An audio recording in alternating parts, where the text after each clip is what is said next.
Yeah, but my dad got out of copping and then became a food broker, which we're like, come on, that's CIA, right? Yes. And he's like, no, I really am a middleman for jars of jam. He works for Meghan Markle.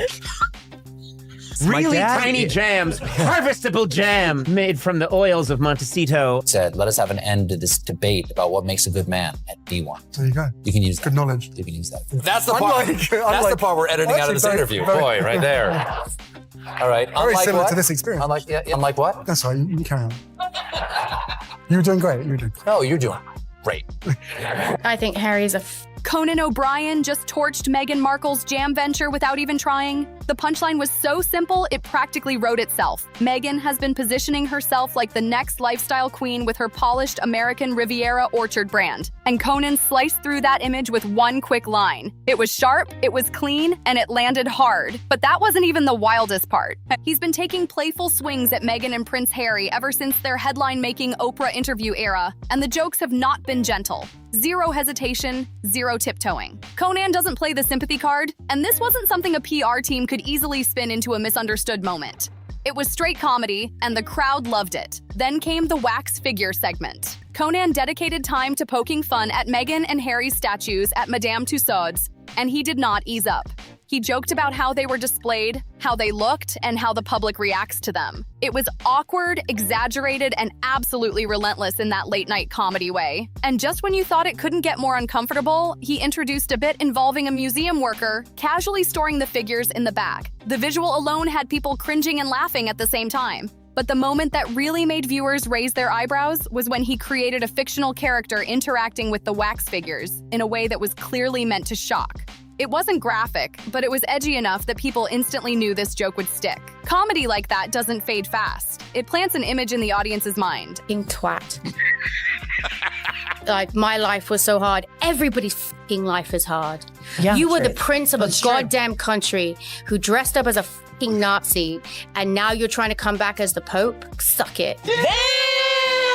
Prince Harry, whose memoir just broke the Guinness record for fastest-selling nonfiction book of all time. They're now releasing a version for kids. I don't know if you know about this. It's a twist on The Princess and the Pea. It's called The Prince and the Penis, and it's, What? What the fuck? Don't know how to break this stew, H. But if you weren't in the royal family, M wouldn't be with you. Well, what's brilliant. And suddenly, the public perception shifts. That's the power of late-night humor. And then, things took another turn when Jimmy Carr stepped into the conversation during a separate routine. He floated a hypothetical about the royal line of succession. He mentioned what could happen if King Charles were no longer in the picture, and then added a scenario involving a tragic accident affecting Prince William and Princess Kate. It was framed as a dark hypothetical, the kind comedians use to highlight uncomfortable realities. Still, it made people uneasy. The idea that one unexpected event could shift everything and place Harry and Meghan back near the center of the monarchy is the type of scenario that gets whispered about, but rarely said out loud. Meanwhile, the Osbournes weighed in, and they did not hold back. Kelly Osbourne openly criticized Harry on live television, using language that showed just how far public opinion has shifted.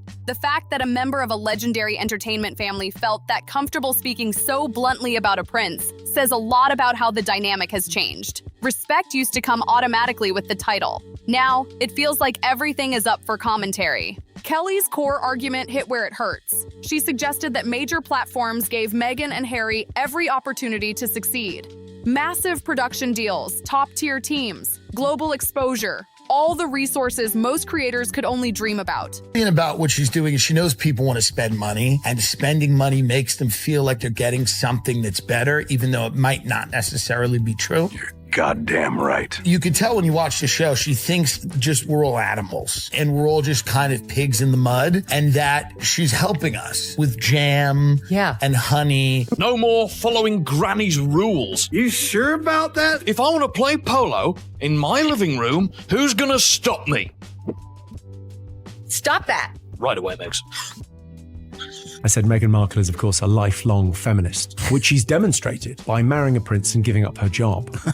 And yet, the projects didn't connect the way people expected. According to her, it wasn't sabotage. It wasn't bad timing. It was simply that audiences didn't find the content compelling enough.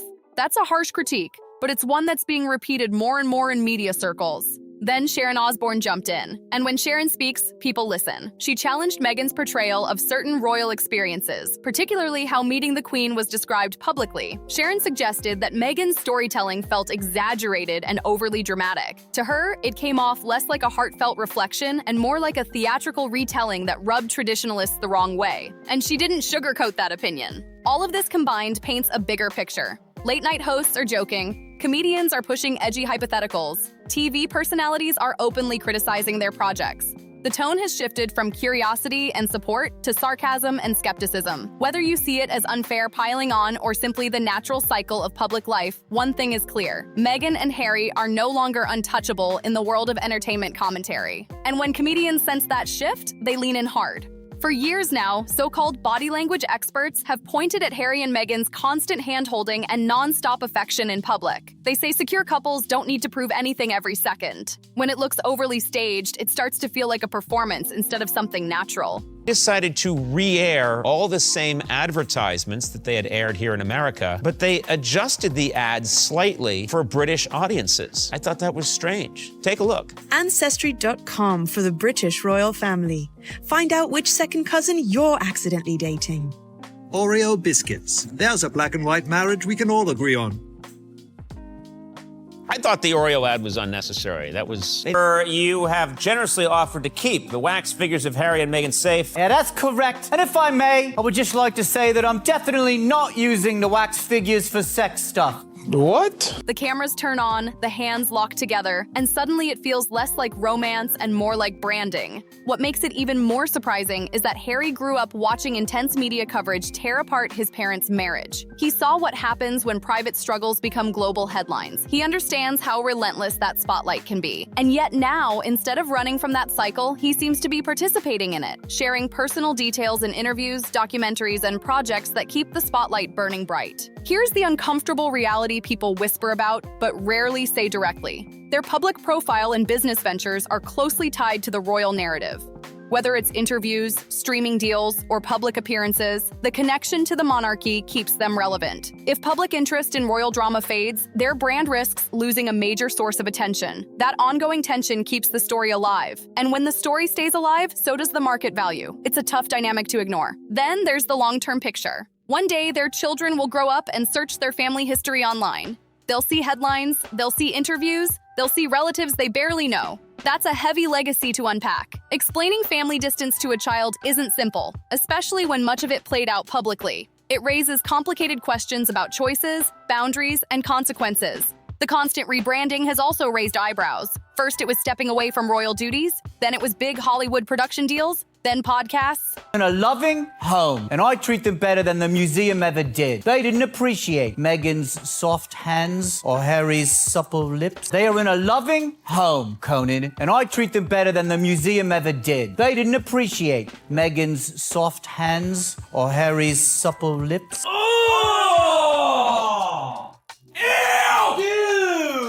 Complaining, woe is me, I'm the only one that's ever had mental problems. Then documentaries, then lifestyle ventures. Each new chapter arrives with a fresh logo and a fresh promise. But critics argue that the foundation hasn't shifted. The central narrative often circles back to conflict, pressure, and unfair treatment. Some audiences are starting to feel fatigued by that angle. Sharon Osbourne has seen decades of Hollywood cycles. She's watched celebrity couples rise, fall, rebuild, and sometimes implode under constant attention. In her view, when drama becomes part of a brand, it's hard to switch it off. Attention can be addictive. Headlines can feel necessary. And once conflict becomes profitable, walking away from it isn't easy. That pattern doesn't always end well. The royal family, meanwhile, operates under tradition and protocol. They rarely respond directly to public criticism. That silence can look strategic, but it also creates imbalance. When one side speaks openly and the other remains reserved, it feels like a one-sided exchange. That dynamic fuels more speculation because there's no back and forth to settle the story. Most families handle disagreements privately. They argue behind closed doors, they repair relationships quietly, they don't publish memoirs or launch global interviews about every disagreement. That doesn't mean silence is always right, but it does mean the public approach stands out. When private matters become global content, opinions form fast. Sharon once compared it to her own family history.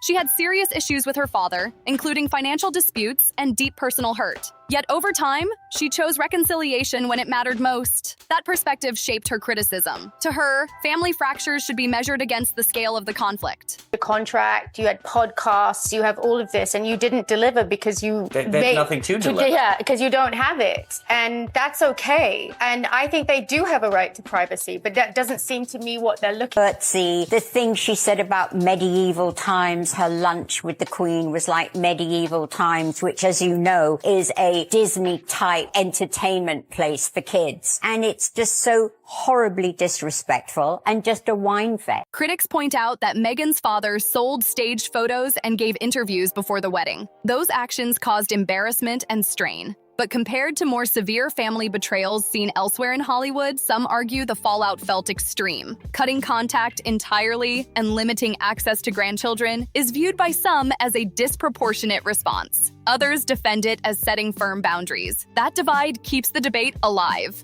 Once prominent media voices began criticizing Harry and Meghan more openly, it seemed like others felt freer to join in. Public opinion can shift quickly. What was once untouchable becomes fair game for commentary. Awards shows, talk shows, comedy monologues, every platform becomes an opportunity for someone to weigh in. At the center of all this is a bigger question about legacy. Is the strategy sustainable? Can a brand built on high-profile conflict evolve into something quieter and more stable? Or will it always circle back to the same themes that first grabbed global attention? The scrutiny isn't going anywhere. The commentary isn't slowing down. And the tension between privacy and publicity continues to define their public image. Whether people see them as misunderstood or overly dramatic, one thing is certain. The spotlight is still on, and every move is being analyzed in real time. Jo Koy went even harder during his Golden Globes monologue, and the crowd reacted instantly. He didn't tiptoe around the topic. He joked about how public interviews and family fallout somehow became premium entertainment. The punchline wasn't subtle, and that's exactly why it landed. Cuddly, lovey, holding hands, going everywhere together. It's so disingenuous. It's like just craziness going around and around, and he's turned his life and the royal family's life into a soap opera. People laughed because at this point, the situation has turned into late-night material instead of royal mystique. Then came the streaming deal jokes. The Netflix partnership has been under a microscope from day one, and Jo Koy leaned into that. He pointed out the massive paycheck and compared it to the amount of content actually delivered. The room got tense for a split second, but you could see knowing smiles across the audience. It was that kind of roast where everyone understands the reference without it needing extra explanation. And it didn't stop with stand-up comedians. Family Guy jumped in too. Not just a passing joke, but a full animated bit putting Meghan and Harry in the spotlight. When a long-running cartoon decides you're worth an entire scene, that's a signal. In pop culture, animation doesn't aim gently. It exaggerates. It amplifies. It turns public perception into a punchline and lets the audience connect the dots. The shift has been dramatic. They once represented royal tradition and global prestige. Now they're regular subjects in comedy monologues and cartoon sketches. Critics argue that the transformation happened quickly, fueled by high-profile deals and very public storytelling. When expectations are sky-high and the output feels limited, backlash tends to follow. Animation, especially satire, doesn't filter itself through careful PR language. It simplifies complex situations into bold, exaggerated scenes. The message becomes clear. Audiences aren't seeing struggle in the traditional sense. They're seeing two globally known figures with wealth, titles, and major platforms still presenting themselves as misunderstood. That contrast is what comedians latch onto every time. A lot of viewers also notice the social media partnerships and promotional content. From the outside, it looks like they stepped away from royal responsibilities but kept the global spotlight. For critics, that creates a contradiction. They see the prestige. What? You've got a great life. You've got a beautiful family. You're so much in love. Move on. Get a life. Move on. And they just can't seem to, because their living is by telling their truth on the royal family. That's how they make. Just think about her children. They have no family. They have their grandmother, Meghan's mum. That's it. There's no cousins, no aunts and uncles, no other grandparents. There's two little babies that have grown up that will never meet or know their cousins because they're not growing up. The influence, the brand deals, and then they hear narratives about escape and hardship. That disconnect fuels more jokes. Trevor Noah added another layer when he revisited the now famous clip of Harry chatting with a Disney executive at a premiere. The moment resurfaced as an example of how different the royal playbook looks today. In the past, royal marriages symbolized diplomacy and alliances. Now the optics involve Hollywood networking and entertainment deals. It's a cultural shift that comedians can't resist highlighting. The contrast feels extreme to some observers. Royal titles once carried formal political weight. Today, they're part of streaming announcements and podcast launches. That evolution isn't necessarily wrong, but it is dramatic. And dramatic shifts make perfect comedy material. Simon Cowell didn't rely on quick punchlines. Instead, he reportedly watched the full documentary series with genuine curiosity. The expectation was insight and clarity. But according to critics, the storytelling leaned heavily into personal grievances and emotional framing. For some viewers, that approach felt repetitive. They started with empathy and ended up frustrated. That reaction has become a pattern. Many people approach the projects with an open mind, expecting nuance. But when the tone circles back to familiar themes without new revelations, patience runs thin. It's not that the issues raised aren't serious. Conversations around media treatment, bias, and unfair scrutiny matter. However, critics argue those topics sometimes get overshadowed by overly polished storytelling and intimate couple branding. Totally lost. You know, one minute they're making a cartoon, then they're doing a documentary on them, now they're saving the world. They just haven't found their path in life. It went very, very badly, and I don't know why. It's like history from day one been into the fact of, you know, talking about private things that went on in the royal family when they were a part of it. And the thing is, it's just their point of view. We haven't had the other point of view. The cutesy nicknames, the slow motion footage, the soft focus romance edits, those stylistic choices didn't land for everyone. Instead of strengthening the message, some viewers felt it diluted it. When important discussions become wrapped in glossy packaging, audiences can struggle to take them seriously. Even Jimmy Kimmel joined the roast cycle when Harry's memoir shattered sales records. Instead of applauding the achievement, he turned it into parody. He created a playful children's book spoof, poking fun at some of the more personal revelations in the memoir. It wasn't subtle. It was primetime satire, and the audience responded loudly. Kimmel didn't stop at the book. He took jabs at Harry's public image, comparing him to a quirky sitcom character. It was exaggerated, theatrical, and designed for laughs. Late-night comedy thrives on deflating celebrity status, and no title is immune when ratings are on the line. Then he addressed the broader theme that had sparked so much debate, leaving the UK for the United States. Kimmel joked about choosing one of the most socially complex and outspoken countries as a refuge from criticism. The irony was the punchline. The crowd laughed because the setup was sharp and easy to follow. All of this points to a major shift in tone. Hollywood, once cautious, now feels more comfortable joking openly. Comedians sense when public opinion is divided, and that's when they push hardest. Whether you see it as unfair piling on or simply the natural cycle of fame, one thing is clear. Meghan and Harry have moved from untouchable royalty to full-blown pop culture material. And once that happens, the roasts rarely slow down. Harry and Meghan made it clear they wanted out of royal life. Like, nobody wants to know about it. Every family has problems. Keep it to yourself. Yeah. Keep it to... Should she go to her father? Yes, she should. I didn't talk to my father for 18 years. He used me in his companies and the way they did it guaranteed headlines. Their interviews raised serious accusations about bias inside the institution, and that's when everything shifted.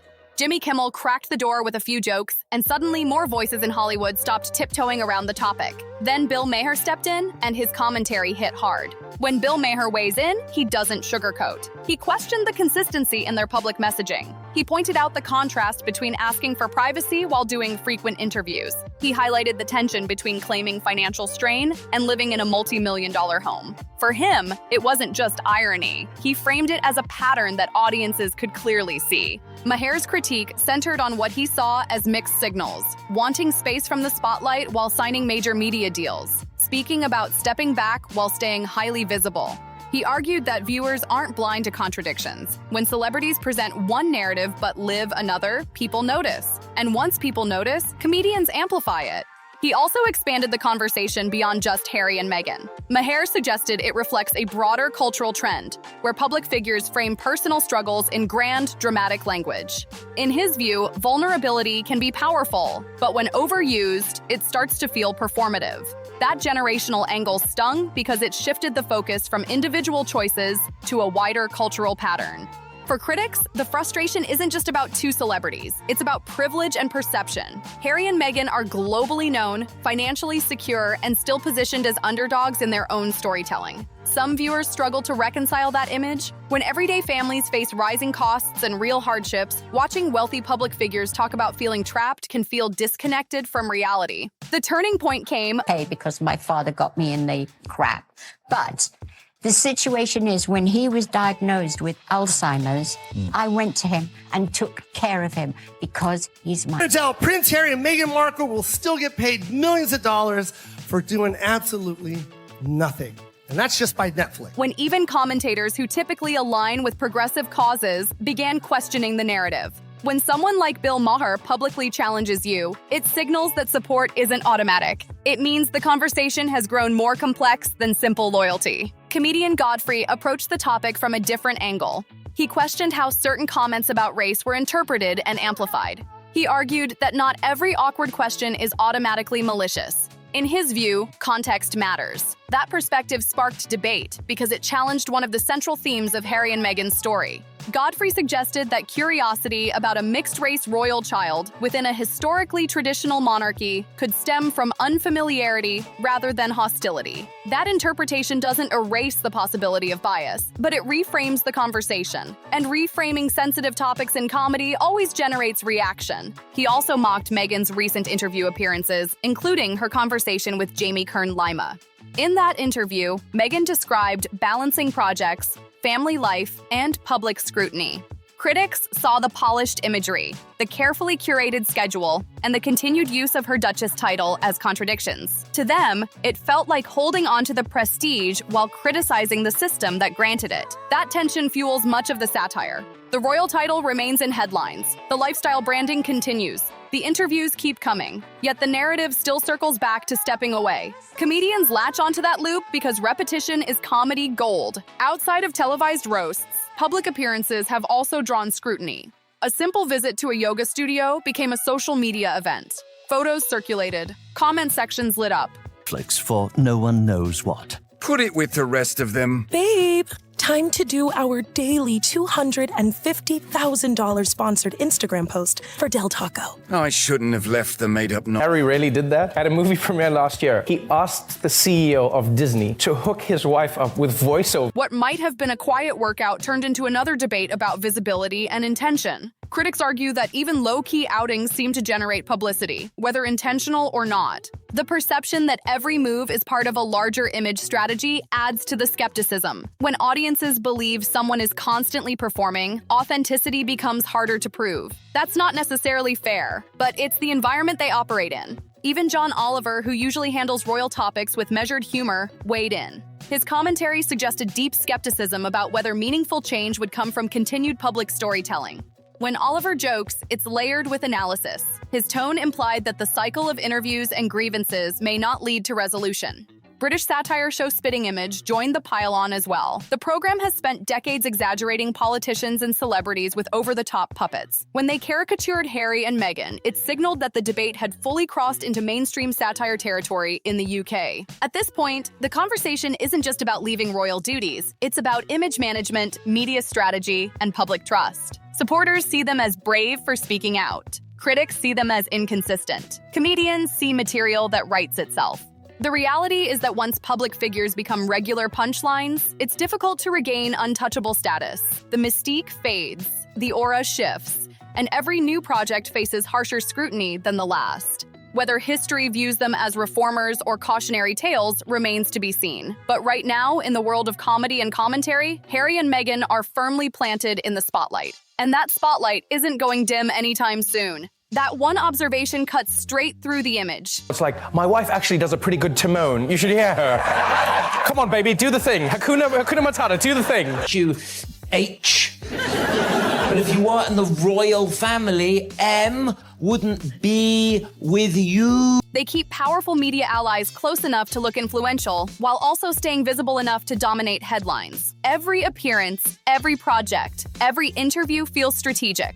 Critics argue it's less about authenticity and more about positioning. Stay respected, stay relevant, stay profitable. That's the formula people think they're running. Some comedians didn't just joke about branding, they pushed into darker hypotheticals about the royal line of succession. Jimmy Carr, known for edgy setups, mentioned how fragile succession can be in theory. If senior royals were suddenly gone due to natural causes or an unexpected tragedy, the order shifts. It's not a threat. It's not a prediction. It's simply how monarchy works. Still, hearing it said out loud made people uncomfortable. Because when you connect those dots, the possibility feels real in a way most people prefer not to think about. Before that moment, though, the roasts were already intense. Nikki Glaser delivered one of the sharpest takedowns of the night. Her angle was simple. Without Harry's royal status, Meghan likely wouldn't have the same global recognition. It was exaggerated for comedic effect, but that's what roasts do. They strip away titles and reduce everything to blunt punchlines. The crowd reacted because the delivery was fearless and unapologetic. Stephen Colbert added his own spin. He mocked the idea that Meghan entered royal life unaware of what it involved. The bowing, the protocol, the castles, the ceremonies. Colbert framed it as common knowledge that anyone marrying into one of the world's most famous families would research. He even joked that she could have Googled her own husband's background just to be safe. It wasn't subtle. It was classic late-night satire designed to deflate the mystique. Colbert's broader point was about preparation. When you step into an institution that old and that traditional, claiming surprise can sound unbelievable. I watched the Harry and Meghan Netflix documentary.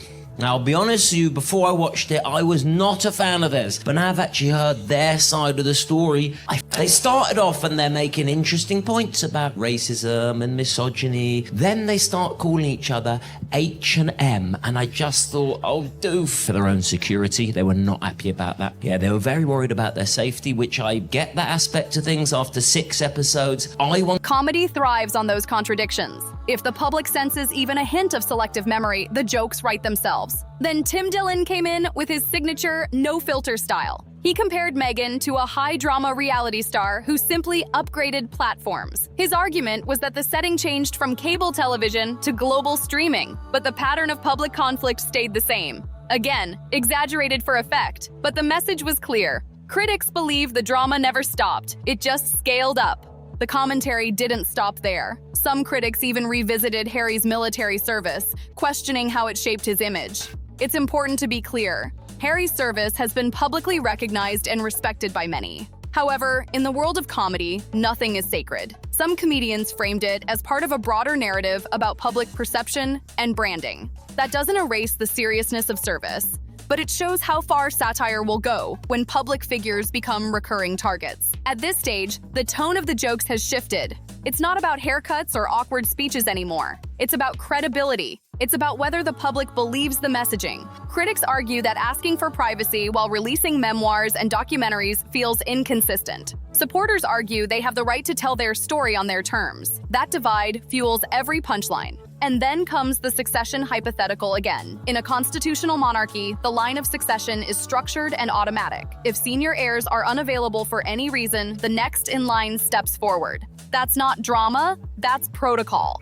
But when comedians highlight it, Open this one date with Meghan as the night, let me quote you here, me and M pulled the pin on a fun grenade. I actually started rooting. By the way, they should hope that the kid looks more like Meghan than Harry. No offense, but Harry kind of looks like the guy who played Screech, may he leave, which you know things are bad at Buckingham Palace if they came to America to get away from racism. They want it both ways. You know, you can't be, these people were so mean to us and poor us, and we don't want all this attention, and then let me write a book about how much we don't want it. The theoretical suddenly feels dramatic.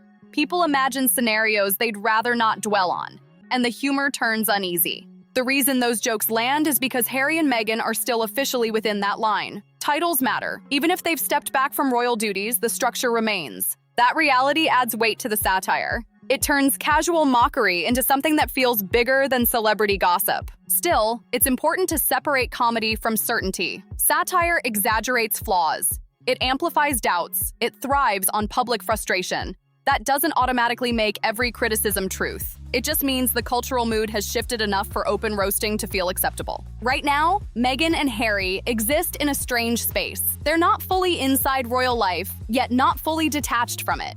They're entertainment figures with historic titles. They're media producers who critique media culture. That tension keeps comedians busy and audiences divided. So what do you think? Are these comedians crossing the line, or are they simply reflecting what many people already feel? Drop your thoughts in the comments. Hit that like button if you enjoyed this breakdown, share it with someone who follows royal drama, and make sure you subscribe so you don't miss what comes next. This conversation is far from over, and we'll see you on the next one.